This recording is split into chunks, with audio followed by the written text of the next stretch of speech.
Nasa Hong Kong na rin si Cabinet Secretary Rene Almendras para samahan sina Manila Mayor Joseph Estrada sa pakikipagpulong sa Hong Kong officials.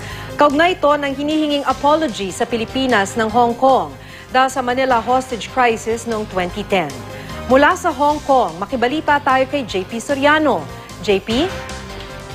Nakitama, pero ngayon ay narito tayo ngayon sa Central Government Office ng Hong Kong para sa dahil sa ating impormasyong nakalap ay anumang oras ay magsasalita at magbibigay ng pahayag ang Hong Kong Chief Executive na si Chun Yim-yung. Ito ay matapos nga ang katatapos ng Kasimaki base sa information na kuha natin ang meeting sa pagitan ng Manila officials sa pamumuno ni Manila Mayor Joseph Estrada at ni Cabinet Secretary Jose Rene Almendras ang katatapos ng meeting nila at anumang oras ngayon ay inaasahang magbibigay ng pahayag itong si Hong Kong Chief Executive Chun Yim-yung upang malaman kung ano ang kanilang naging pagtanggap sa ginawang pagbibigay ng formal apology dito. Pero sa ating initial information na nakalap ay naging successful at magandang inaasang ihahayag ng Hong Kong local office tungkol sa naging paghingi ng formal apology. At gaya nga ng iyong nabanggit ay ilang oras ding ng pulong si Secretary Almendras at Mayor Estrada sa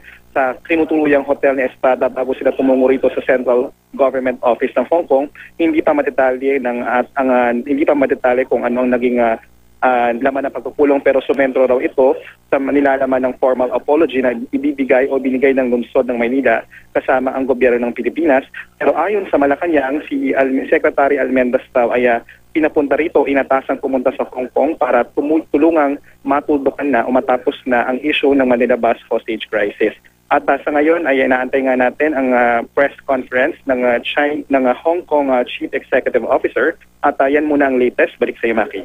JP, so para bang representative ni Pangulong Aquino itong si Secretary Almendras? Dahil sa kanyang posisyon, Maki, yan ang lumalabas. Pero hindi pa natin direct nang naririnig yan mula kay Secretary Almendras. Inaasahan sila ay magsasalita o si Mayor Estrada ang magbibigay ng detalye kung ano ba talaga ang naging representation nitong si Secretary Almendras.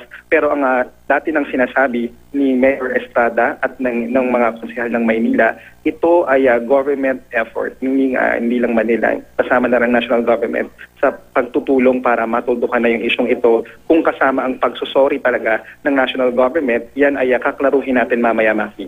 Okay, maraming salamat. JP Soriano, nag-uulat mula sa Hong Kong.